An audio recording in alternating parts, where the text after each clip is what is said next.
Well, hello, hello. Hope everybody's doing well. Let's see. What month are we in now? We're in June, I think, of 2024. And I was looking to see if we actually had a meetup last month. Does anybody remember? Did we do the recap of DNN Connect last month? I think maybe.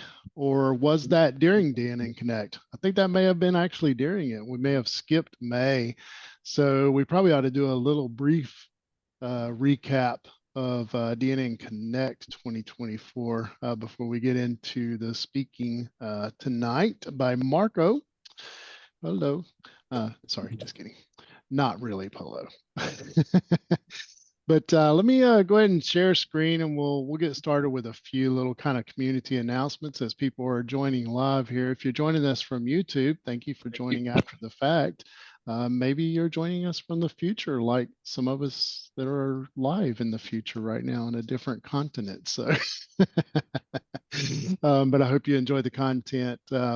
We're always looking for new ideas of content and people to present. So if you are interested in doing so, please reach out to any of us and we'll try to get you connected in, and doesn't have to be super formal. It can be super informal, and it could just be kind of a hangout and share some latest and greatest things. I know a few people really love that format too, or it could be a more of a formal presentation and so forth. So yeah, definitely welcome pretty much anything as long as it is remotely related to DNN in some shape, form, or fashion. So reach out and let us know. We're on Discord as well as Slack, even though the activity there has dwindled just a little bit there. Of course, the DNN community website, the forums, the various areas. There's Facebook, DNN Connect Facebook group, and so forth out there as well. But reach out and somebody will get you tapped in. Let's see here. I've got a few tabs open here, but I'm going to open a new one.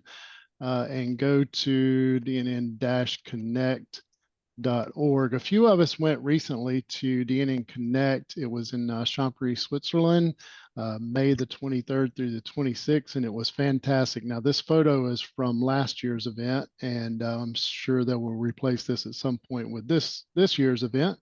But it was a lot of fun. A few of you that are here tonight we're actually there, so feel free to chime in with any kind of thoughts. I thought it was fantastic.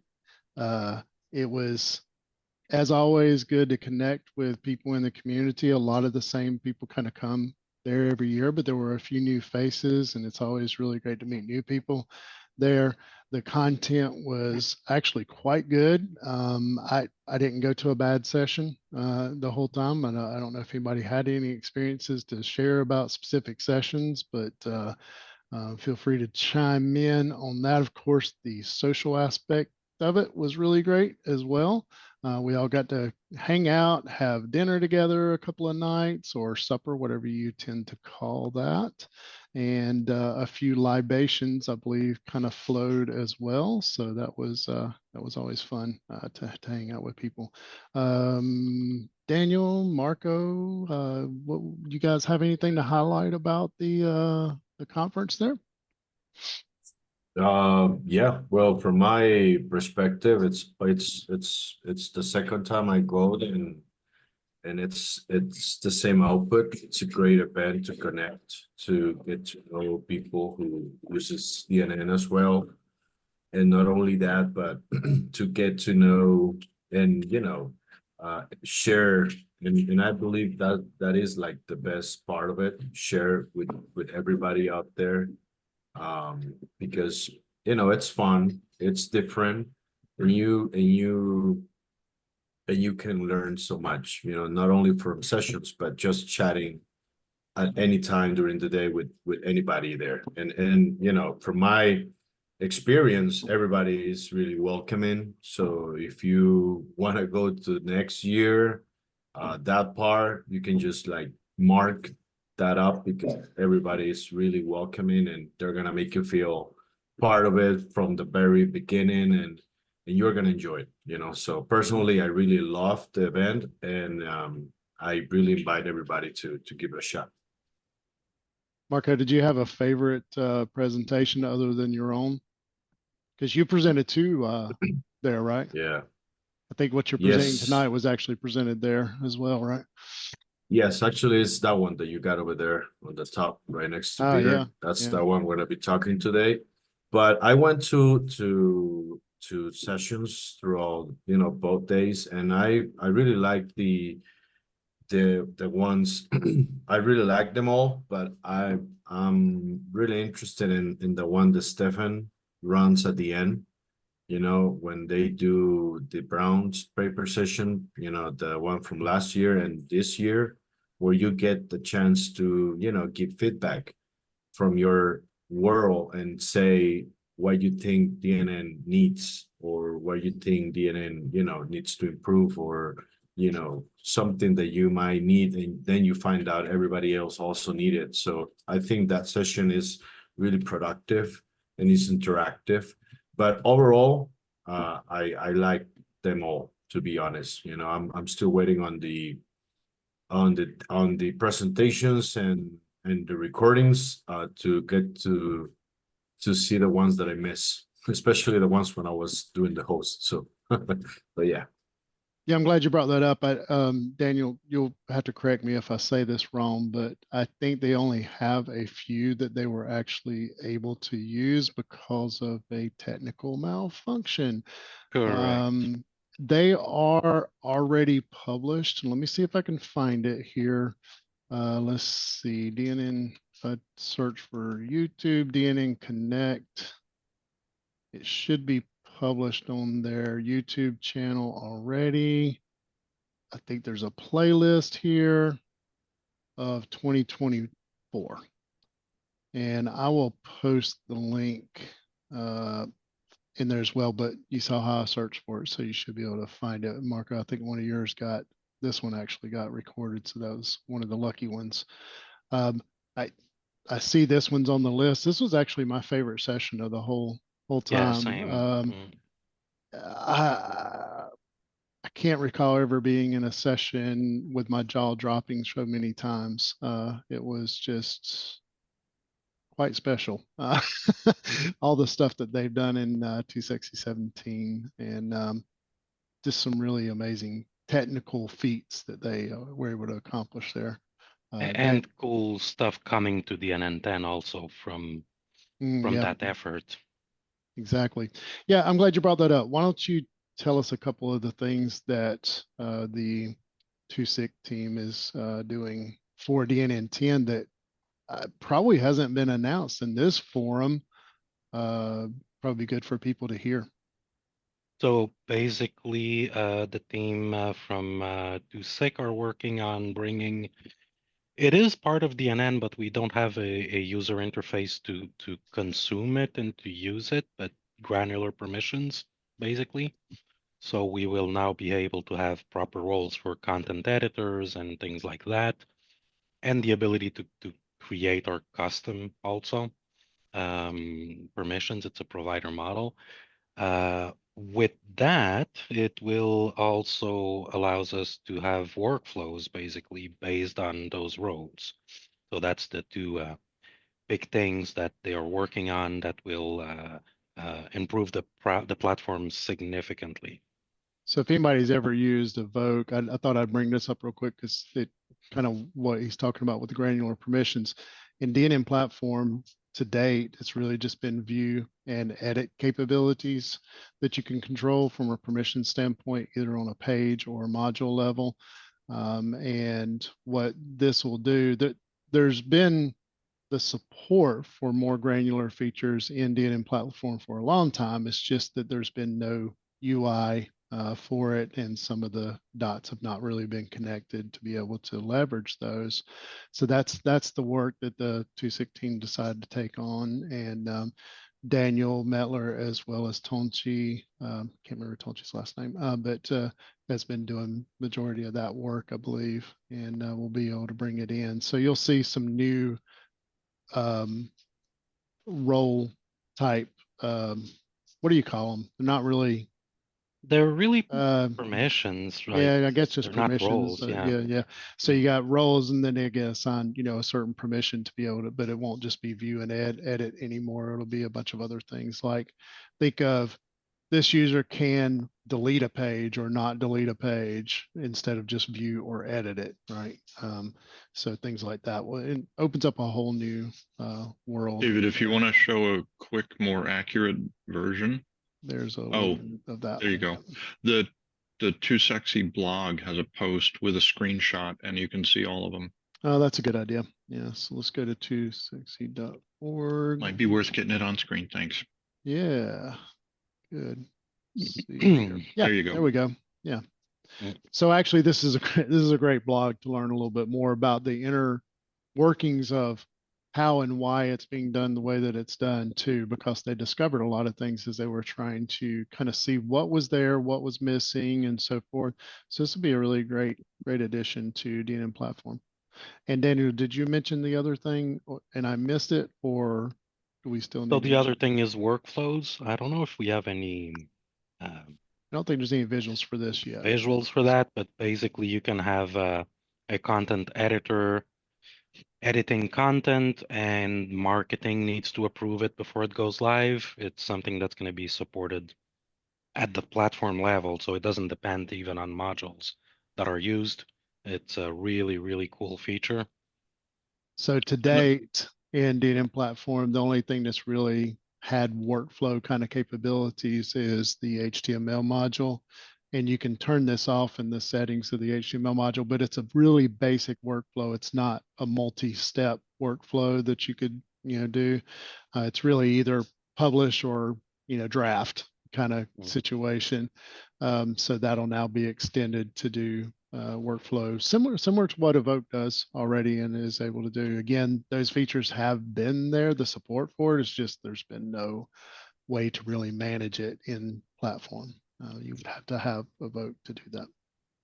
It's a really, really cool feature because it's file level, page level. It's really everything DNN. So you can have versions of these things and have some process of approval to publish them. It's really, really cool.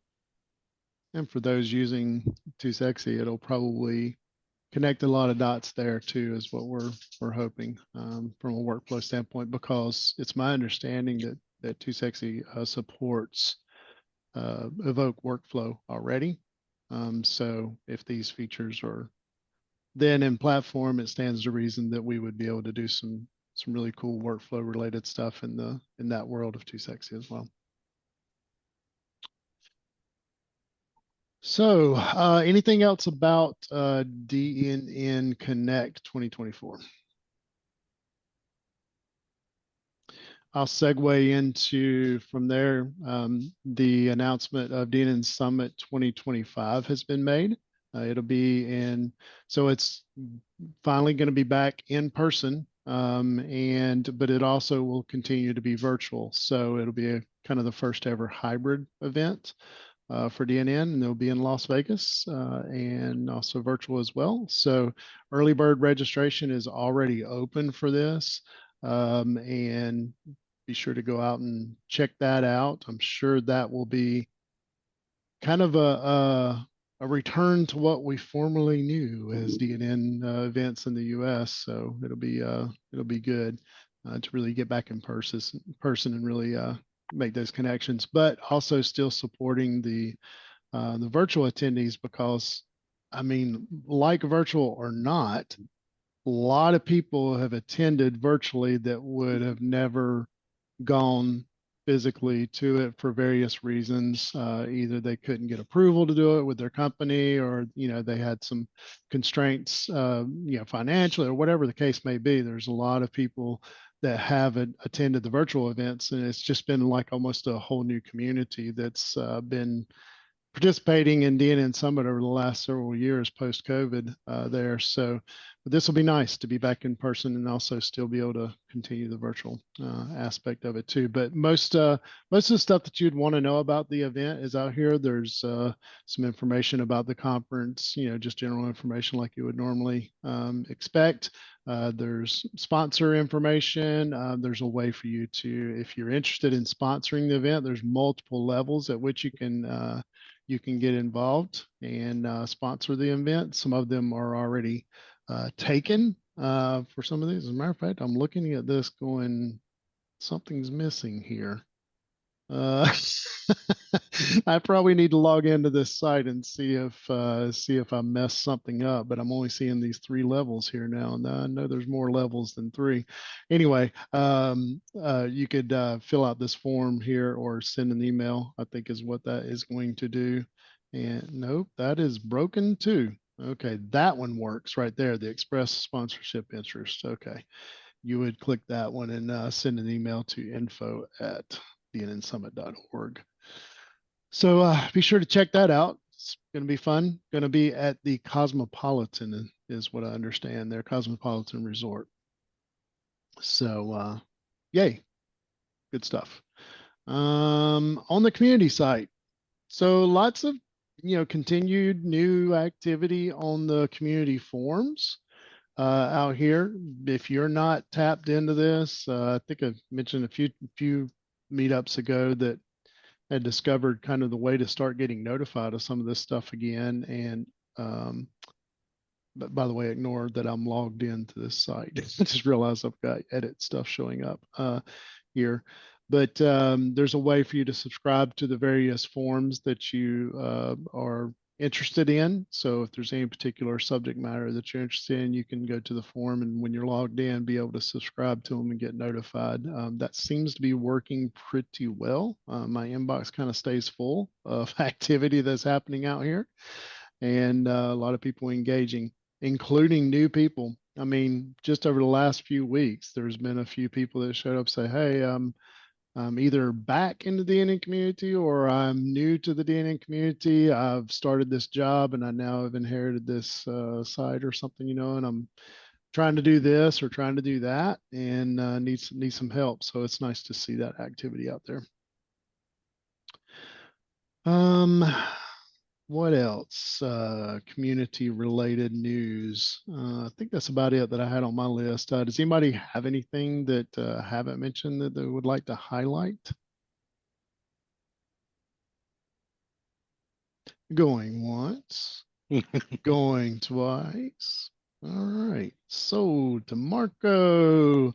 Marco, I brought up your company website here. I want you to tell us a little bit about you, but also, I mean, this may be part of your presentation anyway, but tell us a little bit about Global Oak. I don't know a whole lot, but I see you guys are just cranking out websites left and right and launching them. So tell us a little bit about that before you get into your presentation, if you don't mind. Sure.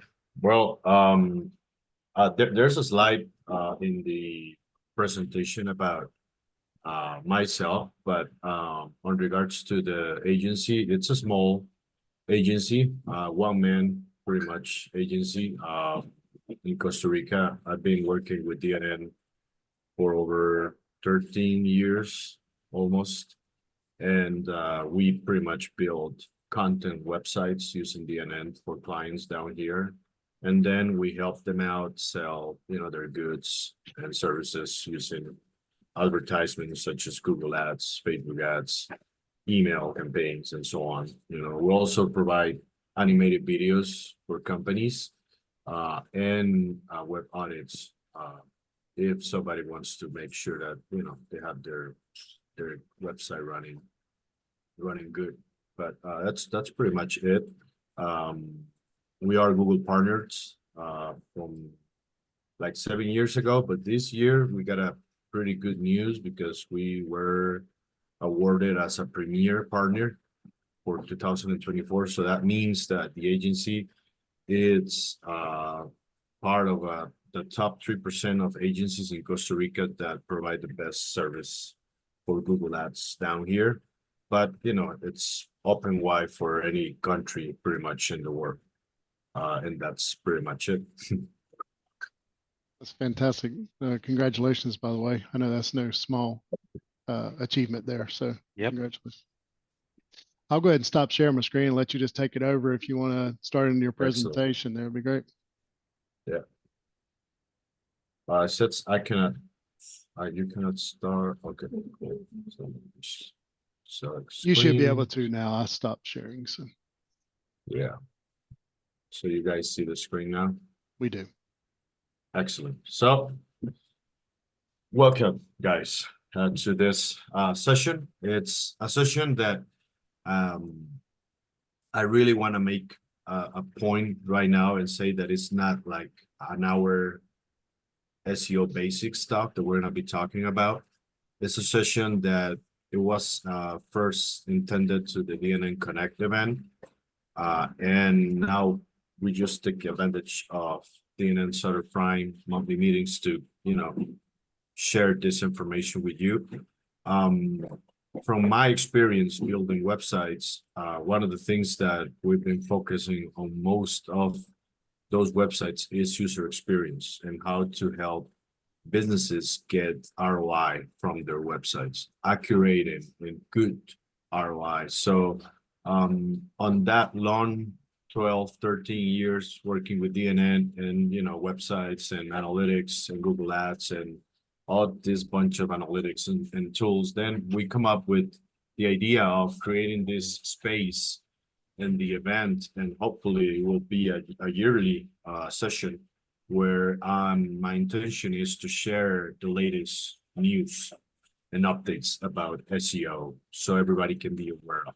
Okay, so it's a 1 hour session, probably might be less than 1 hour, but it's a session where I'm gonna be sharing with you guys the latest. And at the end of the session, I'll share with you guys my experience from a Pura Vida perspective. So from a Costa Rica perspective, from my agency, what's been going on with DNN and how we've been doing and dealing with SEO challenges so far. Okay, so just there you are.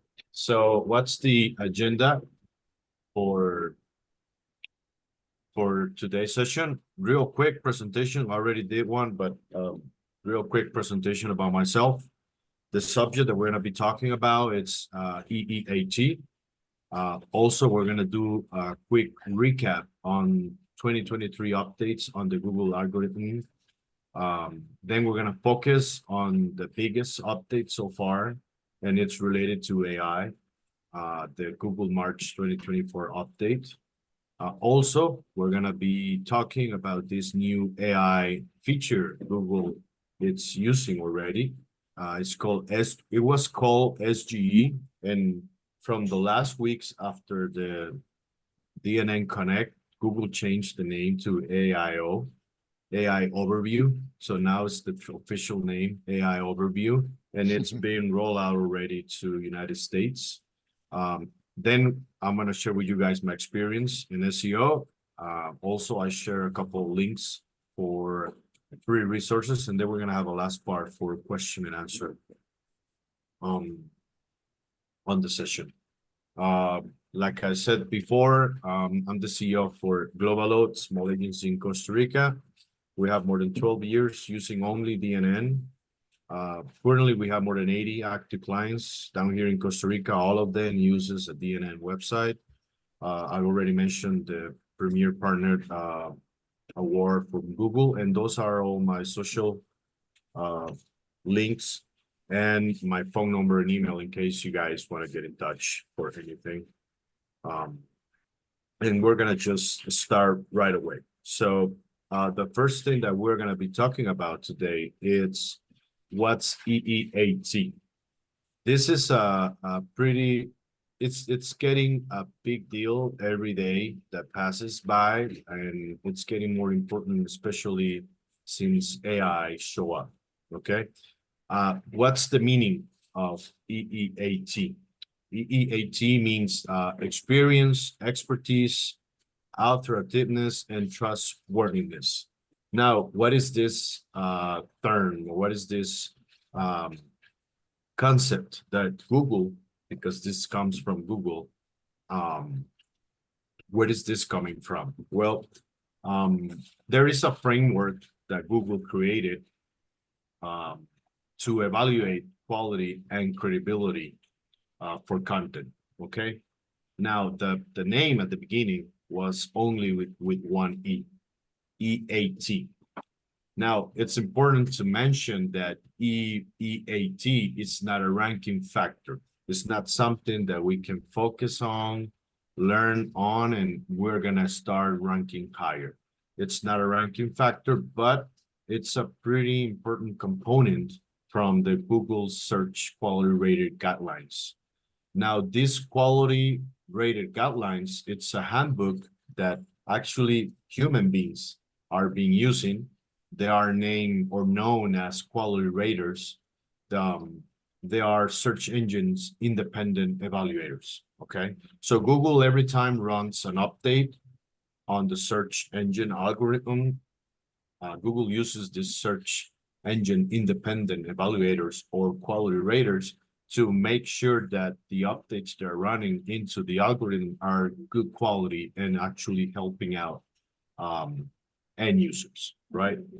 Now, the quality raters provide feedback to Google and tell them exactly how good or bad are the updates that are, they're running into the algorithm so far.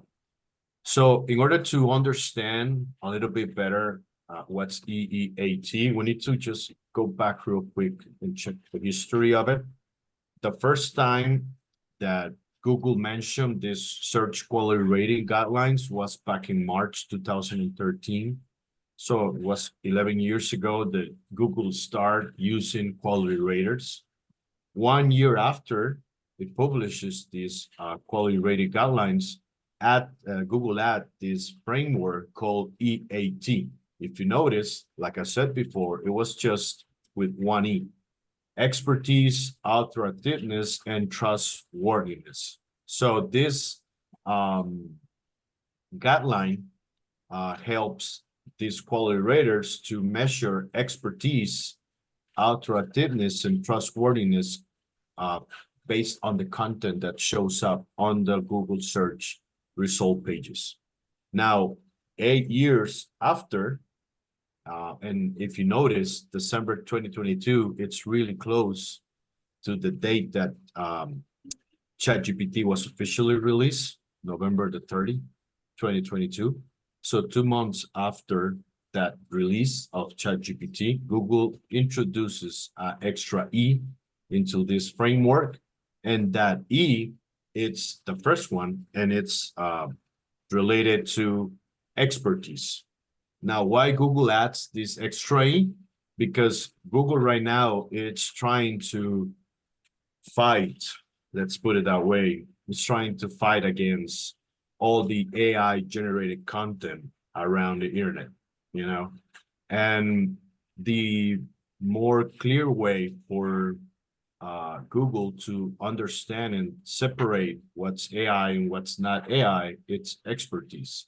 So what's expertise? Well, it's, for example, you guys want to go to a restaurant, and you go to the restaurant, and then you go, you have a good experience, you like the food, then you get back home, and then you want to just rate the restaurant on, a framework or a platform you guys use to evaluate places for like restaurants, such Google Maps, for example, or any other tool you guys use. So the experience that you guys have during your dinner, it's something that AI is not going to be able to create by its own, I know that AI will be eventually able to, just gather a bunch of reviews and generate one by its own, but it's not something real. It's not something that you guys can rely on to go and visit a restaurant or visit a place where you're doing vacation. So expertise, it's a way that Google is trying to separate content that it's not AI generated. And the reason why Google add this extra E into this EEAT framework, it's because they are now focusing on content based on not only experience, authoritativeness and trustworthiness, but it's also a part of the mixture, the expertise part. Now, something that it's happening and it's happening right now, it's, for example, the European Union, it's voluntarily asking social media companies to label AI generated content, especially to combat and fight back fake news. So for example, on Instagram, if you guys go and want to make a post or something, now you will see a little check box right before you make it, right before you post, where you can actually tell the platform, this is AI generated content, okay? So this is kind of like an initial effort that we're going to start seeing everywhere, where platforms, and especially social media platforms, are going to try to separate what's not AI generated and what's actually generated content by AI. Now, it's important to tell you guys that, and just to know that this quality rater guidelines that Google provides to the quality raters, Google updates this guideline approximately 1 time per year. So bottom line, EEAT is not a ranking factor. It's important to understand what it is. It's a framework that quality raters uses to measure up the content quality and credibility that shows up on the search engine result pages every time Google runs core algorithm updates. Okay. Now, part of the presentation, guys, it's a question. I'm not gonna go to one person specifically. I'm just gonna show the question. Then we're gonna just check the answer and we're gonna talk about it. It's a different activity than just me talking. If we were in person, like I did on back in DNN Connect, I had some gift from Costa Rica, and I randomly select people to select to check to choose an answer, and if the person answered correctly, well, they will get the present. In this case, we're just gonna go by the question because it's still important to know these terms and just talk about a little bit more about this SEO overall subject. So the first question I have is, what does SEM stands for? Okay, SEM, there's 4 options: search engine optimization, search engine media, search engine marketing, search engine mobile. The correct answer is search engine marketing. Okay, now the reason why I bring that up, it's because it's one of the main services we provide in the agency. Once we create a website for a client, we try to push the client to use SEM, search engine marketing, and it's pretty much paying or creating a budget, a monthly budget for the company to have and identify top high traffic keywords related to their services or products and start showing up with an ad so people can start looking at the website and start creating traffic, and visits to the website, so we can start moving out the website. So it's a good way for especially small businesses to start fast, because not sure if you guys have experienced this in the past with any client, but we usually have clients that wants to get the website done, but they just want the website to start creating leads right after we publish, and Google has process for a brand new website to start eventually showing up in the search results. It's not a one-day thing. So SEM is a pretty good way and a fast and accurate way to help businesses. It doesn't have to be big budget, it could be small. I have clients that are really small like psychologists, dermatologists, which they pretty much have one office and they invest 150 US bucks every month, and they get between 10, 12 clients, new clients every month. And they've been doing that since years already. So it's not that you have to invest a lot of money, but it's a good way to give a little push to your website and, you know, gain traffic, valuable traffic, just on the search that are related to the services and products that you provide. The second subject, it's the recap. This is something quick and fast because I just want to show you guys what was the updates that Google ran last year on the search engine. Okay, so these are the total 9 updates that Google ran last year. The important ones that, you know, affect businesses and websites and traffic, it's the one from March 2023, the core update. Then the August one, again, a core update. The October and November one related to the core update as well. But all of them are important. The February 2023 update was about the products review update. On April, they run another update on reviews. On September, they run an update on helpful content. And October, they run a spam update. And by November, they run also a review update. So it was a total of 9 updates that Google ran last year. And every time Google mentioned or, you know, broadcast that they're going to run an update on their core, it's a big deal because right after that update starts running, it's not a one-day thing. Probably mostly it takes about a month for Google to run an update.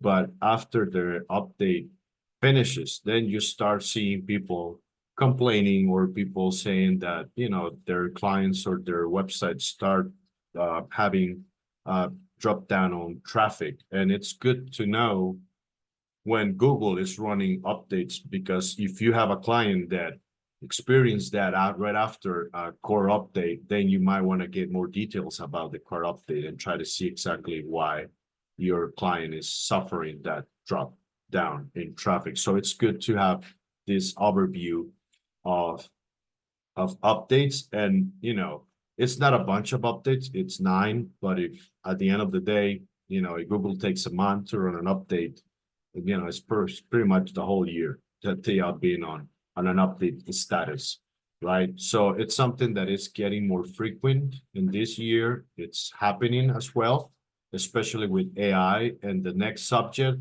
that we're going to be talking about, it's related to AI, and it's really important for you guys to listen up because it's something that changes since last March and is affecting pretty much everybody.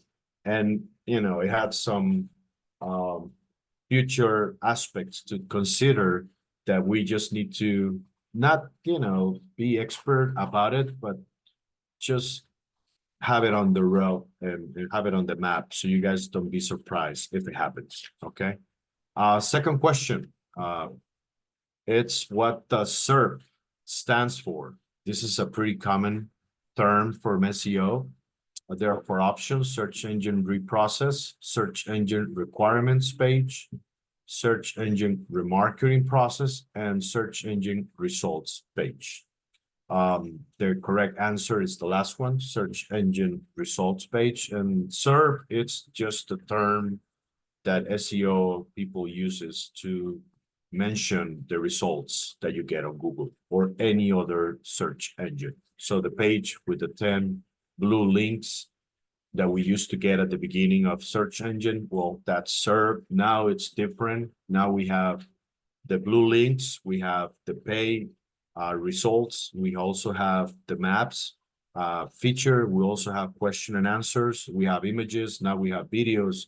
Now there's a bunch of different feature snippets that, you know, come and give the end user a better experience, but at the end, it takes away traffic to all the 10 blue links that were at the beginning. So it's kind of part of what's been happening on Google, trying to give a better experience to end users that uses actually Google for search, whatever they need. But every time Google adds a new thing into the search engine, it's a threat for the traffic that your website is gaining from organics views. That's pretty much people coming from search engines. Okay, so this is like the biggest subject of the session, and we're gonna be talking a little bit more about this. It's the Google March 2024 update. It's a core update Google run. Google finished this update on April 19. It started running on March the 1st.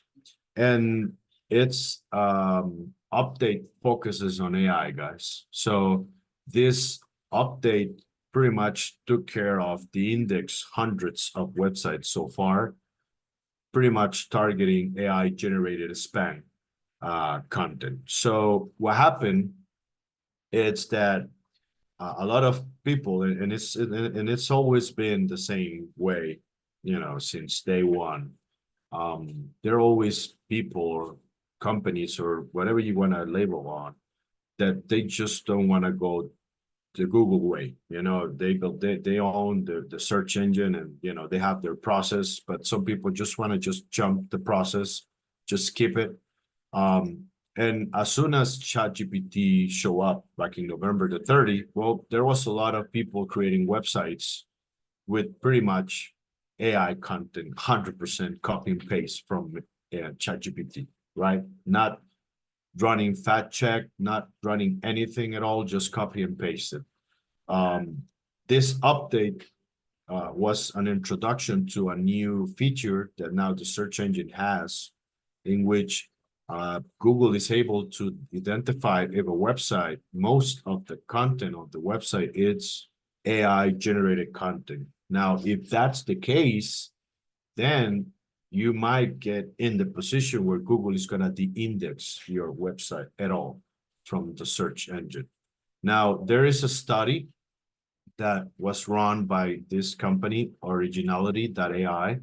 This underline here, guys, I will share the PDF for the presentation later on, but this is a link that is going to take you guys to the actual note of the study, so you guys can go through more information about it. But on this study that actually aligned with the Google March update, they found a high prevalence of AI-generated content among all the affected websites. So the study found that 100% of the affected sites show signs of AI, and 50% of those sites were 90 up to 100% of their posts totally generated by AI. So now Google has a way to identify websites that are mostly AI-generated content. So that's something that if you listen to somebody saying that they're just going to get the content from ChatGPT, probably will be good to just let them know that if you want to get, you know, traffic from Google, you probably will not want to do that, because now Google has a way starting last March to identify those websites, and it's something that is going to be continuing doing it, and it's good for everybody to be aware of that. You know, if you try to create content that way, you might get in that position. Now, it's not a way to say to people not to create content using AI, because it's a tool and you can use it, but definitely you need to find a way to properly use the tool. One of the steps that I'm going to share with you guys at the last subject of the presentation is the way we use AI on the agency. And so far, it's been working pretty good for us on regards to SEO. So I will share that with you guys later on. Another point related to this Google update of March, it's this post from Ian Nuttall. This is a prominent figure of SEO community worldwide, and he was tracking almost 50,000 websites after the launch of the core update on March 2024. And if you take a look at the post, the second paragraph, he was able to identify 1.7% of the sites that he was checking out they got hit by this update, and they lost over 20 million monthly organic visits coming from the search engine. Now, if you have a website that you have a lot of visits, and it's a blog, for example, you can go into Google AdSense and register your website, and Google will put ads into your website. So every time people will look at those ads, because you have a website with a bunch of traffic, and monthly Google will give you a payment for all those views, you know? So when there's a huge event like concerts, or, you know, like a food festival or something important, you know, businesses, organizations try to make awareness and let everybody knows that there's this new event coming up. So people will pay through Google Ads campaigns to run images ads into these websites with a bunch of traffic. So this more than 20 million organic visits by month represent a loss of revenue for ads display of almost $500,000 from this 1.7% of sites that this Ian Nuttall identified on their tracking for their website. So it's another, and it's a different way for me to show you guys how important it is now to just think about it a little bit more. And also, I put the link here to the actual post on Twitter, well, X, sorry, for Ian Nuttall, so you guys can just click there and go to the actual site, to the actual post. I'm just sharing with you guys over there. So, before we go into the question number 3 and change the subject, I just want to mention again how important it is to avoid copy and paste content from AI, especially have a way to explain clients, because one of the biggest challenges my agency has is to actually tell the client how it's the best way to create quality content for their clients, for their potential clients, and not get into this temptation of just running into ChatGPT and ask ChatGPT to give me 3-4 paragraphs about this, and then just copy and paste, change a few words, and just put it on the website. You know, it's important to tell the clients and explain them how critical it is now. If you are, if for your business, search engine traffic, organic traffic, it's important. It's really critical for you to understand this update and have a way to, you know, tell clients not to do this. So, you know, easy, you know, you have to sit down and create a content, and you can use AI for ideas and content generation, but definitely you have to run your fact check, and you also need to, you know, put the essence of the business on those paragraphs, on those of that content that AI help you create, you know. So we have to be more careful. That's pretty much the bottom line message here. But just know, guys, that, you know, since this update was run, now Google has a way to index all these websites that are just not, you know, creating quality content for the clients. They're just copy and paste content for ChatGPT in order to get revenue from different advertisement platforms. Okay.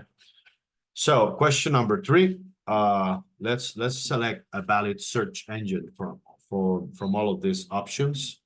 We have GTM, Yoast, SEO, Brave, and Most. There is one valid search engine over there, and the correct one, it's Brave. Not sure if you guys have seen it or use it, but it's a search engine based on privacy. Here's their beta version, was first released back in March 2021, and it was developed by the Brave Software Incorporated company. I recommend you guys to go and take a look at it. It's pretty cool. Okay, the 4th subject, SGE. This is the last subject before I share with you guys my experience with DNN and SEO. SGE is the feature that Google come up with related to AI for end users. So when AI first show up, all the platforms were, you know, sharing new tools and new ways for end users to start using AI, you know, start getting advantages of AI. Well, Google had a hard time, honestly, trying to get something based on AI that people and end users can use, especially because, you know, the whole business, the whole core business, it's the search engine itself. So if you come up with a new piece of feature that is gonna be displayed on the window, on the screen of the end users, that means that you're gonna take away some traffic out of the websites. You know, it's like, I always like to do this analogy. You know, you're part of a soccer team, right? And you have 3 strikers, and those 3 strikers, they give you 100 goals per season, right? And then you decided to include a new striker. Now you have 4. Doesn't mean that you can play with 12 players. You still have to play with 11, but now you have 4. So eventually, by the end of the season, you're still gonna have around 100 goals, right? Now, the difference is that the 100 goals are split between 3 strikers and not 4. And now it's 4. So what that means is that with this new feature, people are going to stop visiting the websites. And that's the biggest threat and the biggest concern from everybody involved on SEO, that this new feature, it's going to make people just not visit the websites with the content, because Google is going to provide the content to them on the search engine itself. And I will show you guys a picture of how it looks like in a couple of minutes. So, like I said, SGE adds generative AI capabilities to Google search results. It's still experimental, and it's currently available in more than 120 countries if you want to look at it, but you have to use Google Labs for that. Currently, because I created this presentation like a month before the DNN Connect, and Google had his I/O event, I think it was around that time, and they announced that they start rolling out this SGE feature in the United States. So I guess by now, if you are in the United States, if you go to the search engine, you will see this AIO feature, because now, like I said at the beginning, it's not called SGE anymore. It was renamed and it's called AIO. That means AI Overview. And this feature uses a variety of AI-based technology, since natural language processing, machine learning, and deep learning. And the idea is to provide the answer to the question people are having in the search engine right there. So people can just have the information right there. And with organic website traffic potentially increasing with this feature, and this is like the biggest concern from everybody who is related to SEO and works with websites that are, you know, search engine traffic, it's critical for them. Profiles like the GBP profile, the Google Business profile that you get on Google Maps, for example, it's gonna start getting more critical for visibility. So if you have a business and you have your Google Business profile, make sure that Google Business profile is up to date. It has pictures, schedule, website, phone number. Make sure you reply to all the people's reviews. There are certain features on the Google Business profile, like for example, you can post things like discounts or offers right in the search engine. So, you know, try to use as many features as you can from the Google Business profile, because if the websites are going to start losing eventually traffic because of this new feature, well, Google Business profile, it's something that might get more relevant and important on AI, and will display the profile for the businesses so people can visit that profile. So it's important to make sure that profile is up to date. This is, guys, how it looks like. So this is an example of a search: best hikes to see fall foliage near me. You will see that, you know, over there it says generative AI. And as you guys can see, there's no links pretty much. And this is a view of the results from a computer, right? If we go to mobile, it's a little more extreme because end users in mobile are less, there's less percentage for people to actually go down on the results pages. But, you know, Google gives you 3 options of places for you to visit. And then it gives you 3 different places that you can go and do hike, and also gives you the information right there. If you click on these little arrows, it will give you more details, and even it will give you the links for you to visit. But this is the biggest concern of this new AIO or SGE feature for people who actually, you know, base their businesses on search engine traffic. It's that, you know, we are now 4 strikers and we are not 3, right? So now we have to share the current traffic that we usually get every month with this new feature that, in a way, on another, it is gonna decrease traffic. So if you guys take a look at the analytics of your clients' websites and you start seeing some drop downs on organic traffics, it's most likely related to AI feature of Google. Right now, this is a gray area for everybody because we don't know what it's gonna be like when this is 100% rollout for every country. But it's part of what it's going on, and it's important. Again, if you business or if your client rely on organic traffic, well, it's important for them to know that there is this feature, this new AI feature that might give us or make us lose some traffic. Now, it all depends on how you look at it, right?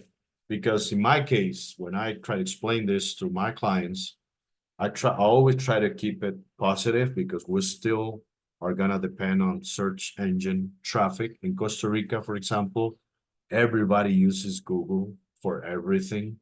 So businesses, they have an urge to be there somehow. So I always try to explain this to the clients, but not to scare them away, but just to actually make them see that if you actually sit down and create good and high quality content for your potential clients, then you're gonna have more chances to gain more traffic. Because if we go back to the last subject of the Google March update from Google, there are gonna be competitors that they just don't know about this update on Google, and they're gonna keep doing their copy and paste content from AI because they just don't have time to create content. If your client sits down and creates high quality content and give it to you so you can publish on the website, then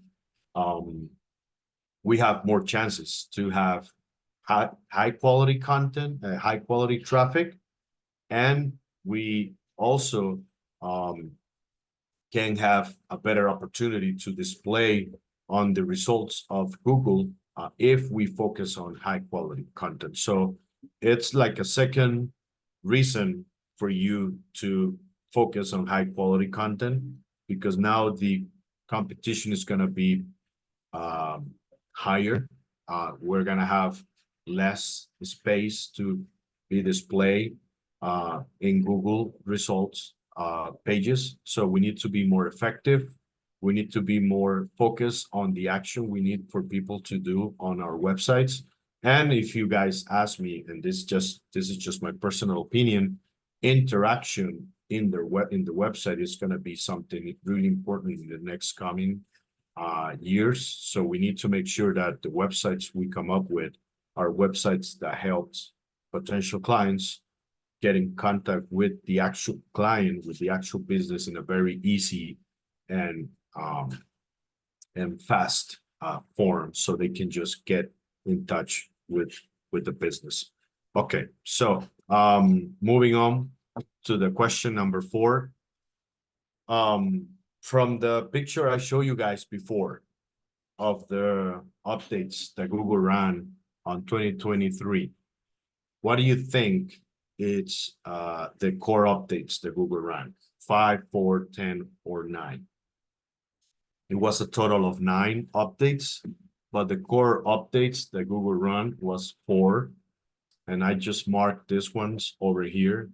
These ones last year were really important because after Google runs a core update, you always look at the analytics and you start like looking at them every day and see if your website goes up, goes down, or stays the same, because it could happen, you know, and it's important. Again, it's important for you guys just to be aware of this, you know, that this is going on, and just be aware of it in case you guys see it, then you know what it is, right?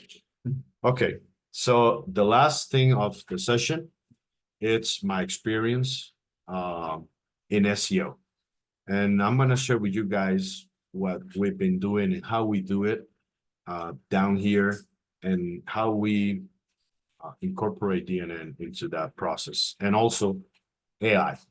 Actually, the next month session, I will be holding that session as well, and it will be the other session I share on the DNN Connect, and it's about keyword generation using AI, and it's one of the process that we currently do when we start a new project with new clients.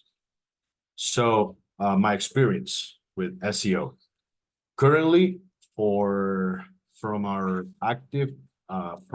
80 active clients in Costa Rica, we have 45 successful clients, more than 45 successful clients that are on the first page of Google, right?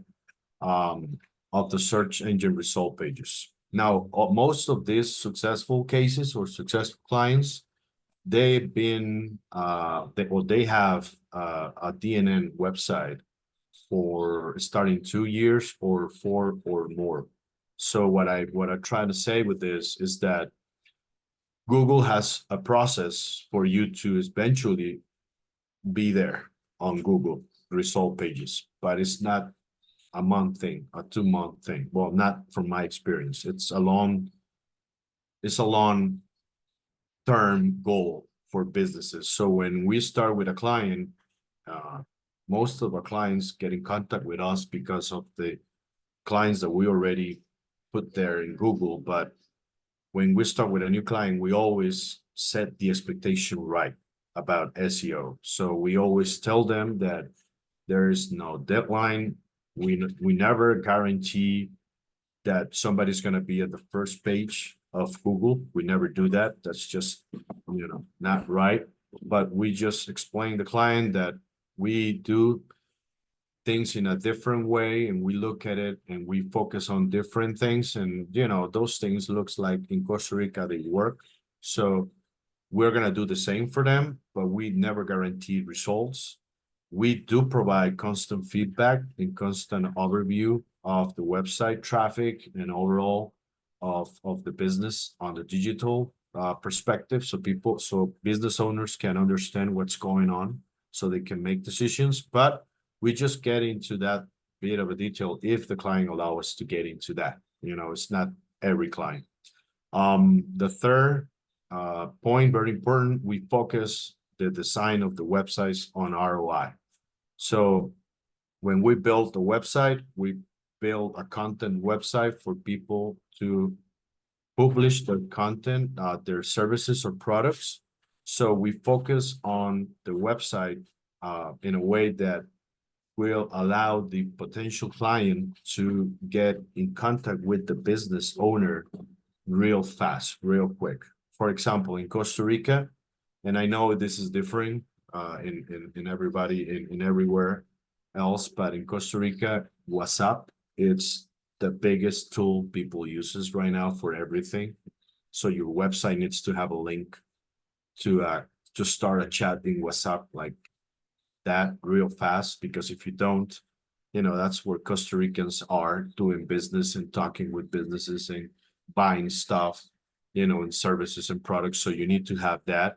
Also in Costa Rica, there is this transaction platform that you use with your mobile phone.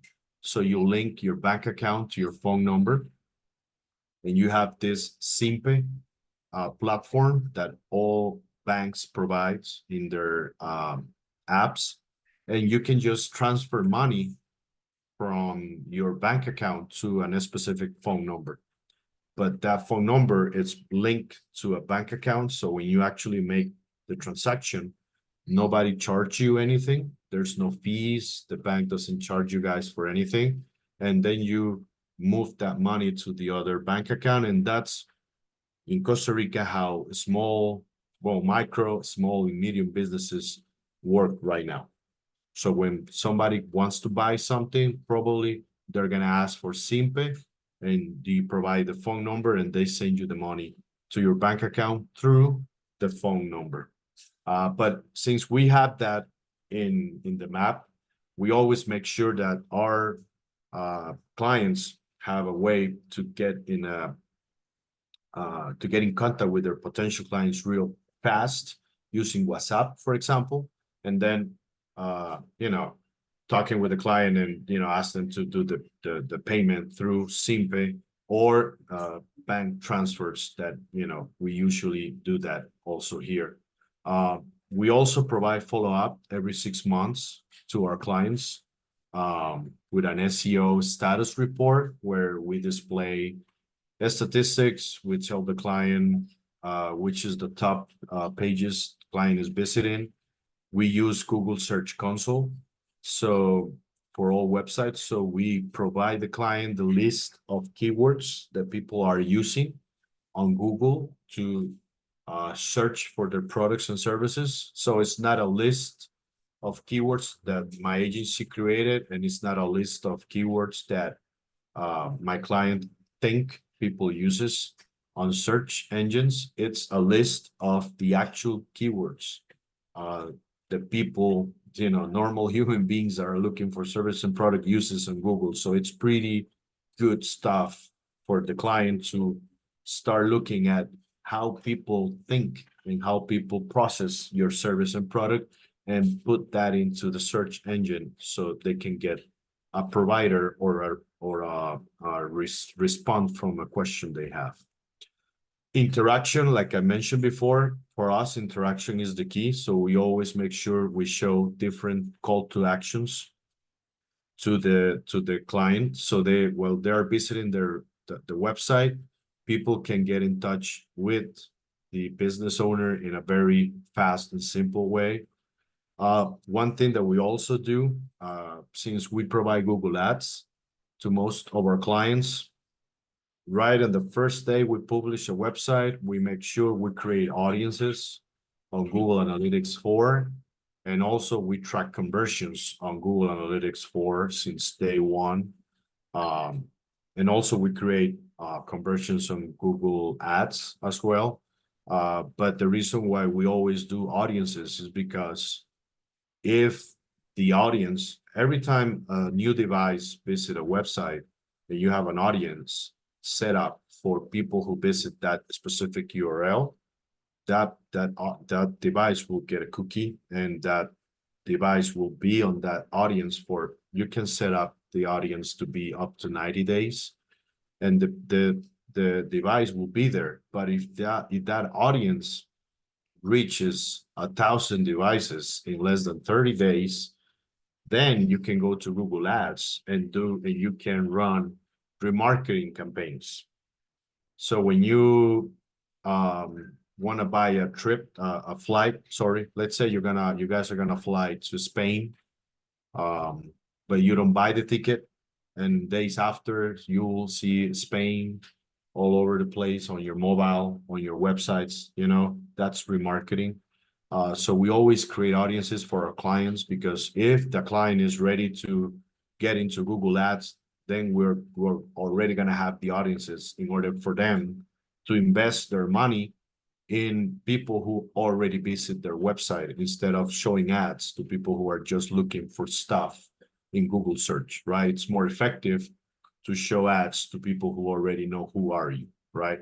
And we link every Google tool we use. We use Google Tag Manager, Google Analytics 4, the Google Search Console, and if the client has Google Ads, we just make sure everything is linked and talk to each other. And one thing that we never do, it's an overall services page. You know, when a client tells us that, hey, Marco, I have 8 services, but I just have 1 paragraph per service, we always try to push the client to create a little bit more of content for each service and create 1 service per page, right? 1 page per service. Because if you have an overall services page and you have all your services there, if you are Google and you find this page, this services page, and you want to put this page into search engine result pages, it's going to be a hard time for you to decide what is this page talking about, right? So it's the best approach from our perspective is to try to always create 1 page per service and try to be specific. Explain to the client what is your service, frequently asked questions, recommendation, tips, why should you be the best option for the client, and so on. Reviews, pictures, you know, so many things that we can talk about, depends on the product or service, but you know, we always try to push our clients to be a little bit more specific because internet, it's full of websites and Google as well. And as specific, it's for us the way to be competitive, especially if our clients is small or micro business. You know, there's something that there's got to be a way for them to compete on Google, and as specific, it's for us the way to go with those clients. Now I'm going to share with you guys how our project workflow starts with a new client. For us, it's really important to understand the context first before we start creating a website. So we try to, the first 2 weeks, we try to research and analyze our client and their competitors as much as we can in order to understand the context, in order to understand what everybody else is doing, what's good and what's bad, and we inform the clients so they can be aware of, and then we create strategy based on that information. So the first step that we do, we request the client to provide us if they know of. If not, we search for them, but we look for 3 top competitors, especially competitors that are on the first 3 top positions of search engine result pages, organically speaking. And then we just run a benchmark analysis on them. On the next slide, I'll share with you guys what we look over on that benchmarking analysis. Then we request the client to give us a list of services and products that they want to offer on their website. And we ask them to prioritize those services and products. If it's an existing business, the prioritize will be based on, you know, what are you selling the most? But if you are a new business that doesn't have anything yet, the prioritized list will be based on what you think is going to be the popular product that you're going to be selling the most. So based on that prioritized list and the analysis, then comes to step number 3. And this is the session for next month. Hopefully you guys can join. This is the process where we were able to introduce AI into our process, because what we do is that we use AI to generate potential keywords based on user persona versus the top services and products from our clients. This is a report that we share with our clients, and we tell them that this is AI generated. And it's a good opportunity to first explain them how to properly use AI, Also, it's a good opportunity to show them a good example of how it's a properly usage of AI. And then, since we always have to rely on our clients to generate content because they are the experts, they are the owners of the business, they know why people will choose them, then we give them this report with so many cool questions and questions for people that are looking something in Google. We also give them keywords based on the products services list they gave us on step number 2. Right? So they get really excited because we give them like a guideline of how to create content, high quality content. And it's something that we are using AI, but they're not. So we are kind of safe on that, in a way, so to speak.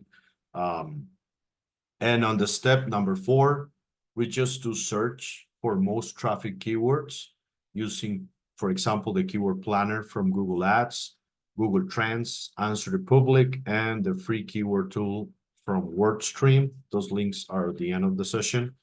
And then we just, the step number 5, we based on results from step 3 and 4, and we suggest the client for the top main menu structure. And then once the client approves, then we start creating, publishing the content on each of those pages until we finish and publish the website. But that's pretty much our 5-step workflow for projects. Just to finish up, this is what we take a look at, benchmark analysis. We check if the competitors uses pop-ups. This is penalized by Google. Force people to look at content, images, how they use it, if they are optimized for mobile. We also look at Core Web Vitals results, if they uses or if they have a frequently asked questions section for the clients. We take a look at the quality of the content overall. Then we review and analyze the different types of call to actions. Then we take a look and see if the businesses have a live chat feature available. We look at the YouTube channel, pretty important to have a YouTube channel from our perspective and start working on it. Then we look at the Google My Business or Google Maps profile. And then we jump into social media. The top ones that we look at right now might change depending on the business, but most of the times we look at Facebook, Instagram, and TikTok.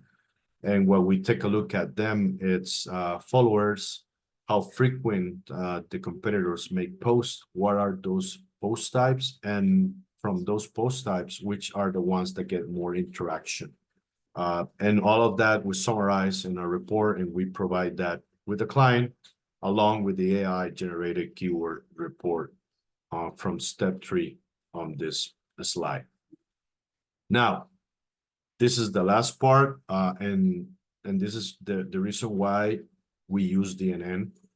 Why DNN? It's a core bone for the SEO strategy for my agency.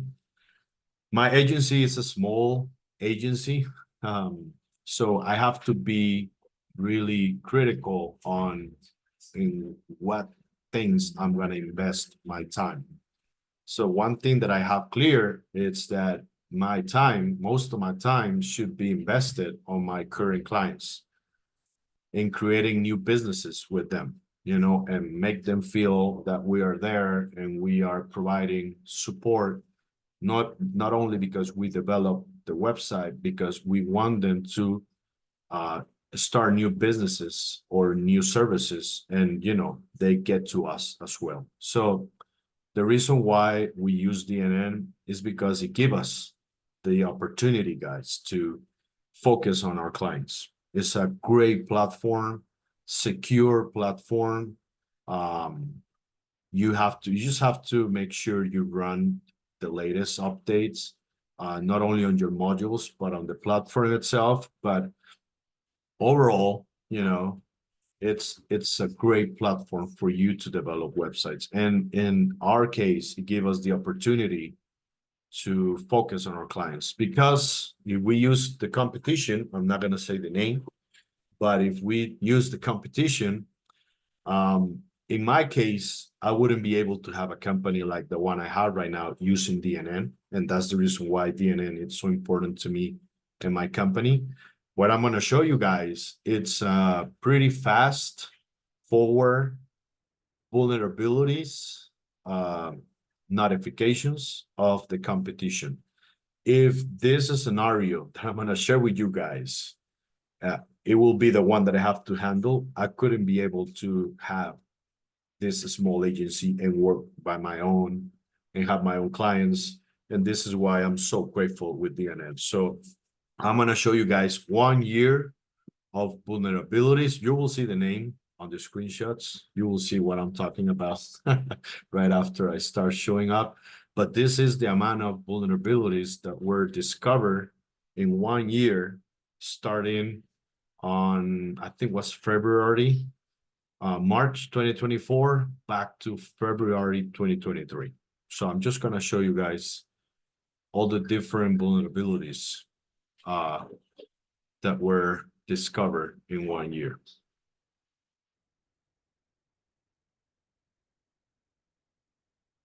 There you are. So from my perspective and from my context and from my reality, DNN, it's a core bone for my strategy for businesses to keep growing up. And I will continue using DNN to build websites and providing solutions to our clients. We're going to go to the last question. Select one reason of having a robot.txt file on your website. Allows the webmaster to define roles, block pages you don't want to show up in SERPs. Allows you to insert files in your website or define users for your website content management. The correct answer is to block pages that you don't want to show up in SERPs, like pages like contact, not contact, but confirmation pages, like you display after somebody fill up a form, or a page that you just use for a landing for a Google ad campaigns that is going to last 3 months, and you don't want that to be on Google search result pages. Well, robot.txt is a great way to avoid that, and also using your sitemap correctly and constantly update that sitemap using Google Search Console. But the robots.txt file tells search engine crawlers which URLs they can access. This is the last part of the session, free resources. The first part is the tools that we use pretty much every day.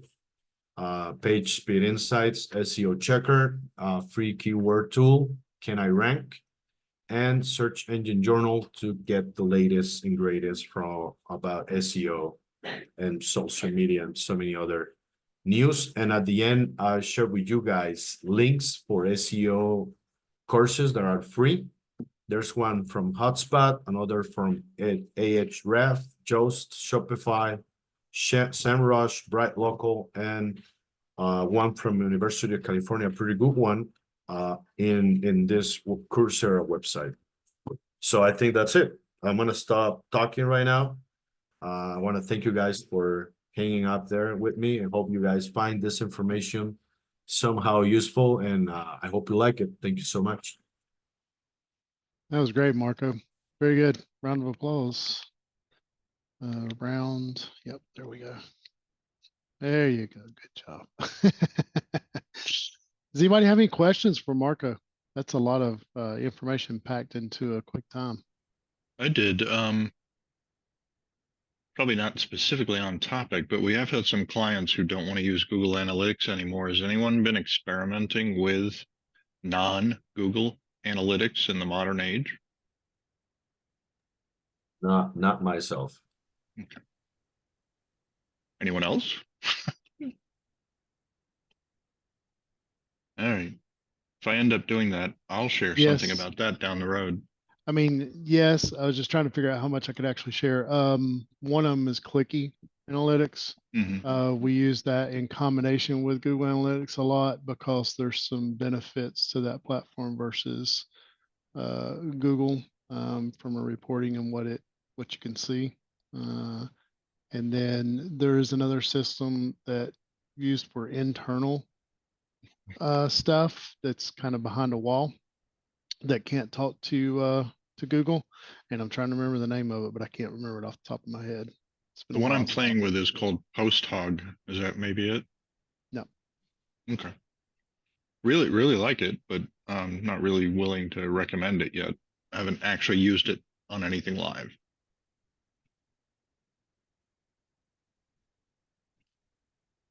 Be interested in learning anything that you learn there, because that question comes up kind of often, you know.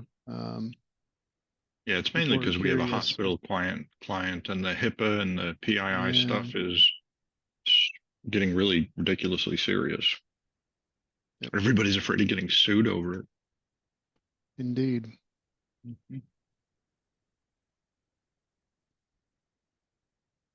Any other questions for Marco? I just have one. You shared a list up there that was up there briefly, and you had recommended tools. Of the ones you have all those links to, what's your main go-to one for actually working on the SEO part of things, the SERP results? Do you have something that's automatic giving you reports occasionally? Yeah. Well, we first, before we start getting into an automated tool that will give us like 1,000 tasks for each website to, you know, be SEO friendly, we first focus on the client and try to identify if the client is digital mature enough to get benefits from that. Because what happens is that some of our clients are really small businesses, and what they really want is their website to work. And in order for us to invest time in a specific client and be specific, then we provide an SEO premium website service to certain clients that wants this kind of service, like you're mentioning, Jeremy. And the tool that we use is Can I Rank? That's the tool that we use.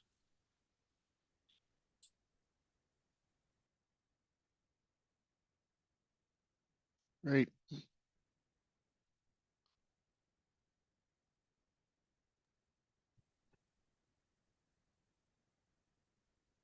Well, once again, Marco's company, I'm probably pronouncing it incorrectly, but Global Load, is that the way you It's pronounce good. it? Yeah, it's good. Close It's enough, good. or It's is fine. it, You're or good. is it really Good. Spanishing Global Load? No, it's no. It's global load. You're good. Okay, good. You know, if you need some help with any of this stuff, I mean, know that you're with trusted hands there with that. Reach out to Marco, and I'm sure he'd be glad to try to help you out. Do you work international as well, or is most of your stuff local? No, we have clients in the US, in Guatemala, and also in Colombia. Oh, okay, great. That's good then. Well, thanks so much for doing the presentation. That's really Thank good. you, Looking guys. forward to next month. So next month, Marco will be back with us, and he'll be talking about the keyword generation stuff in this context too. So I know these kind of go hand in hand to each other. So if you know anybody that's interested in that, I would encourage, you know, just share the link whenever we publish this on YouTube so that they can see this one, kind of set the stage for that one. So that'll be good. At least we're getting some different content instead of all the geeky stuff, right? I mean, well, this is geeky, but it's different kind of geeky, right? Just not in code. So it's great. Well, I hope everybody has a great afternoon, great month. We'll see you next time, July 18th at 6:30 p.m. Eastern for keyword generation using AI. Chat GPT, the buzzword. Have a great day, everybody. Thanks. Take care, guys. Bye.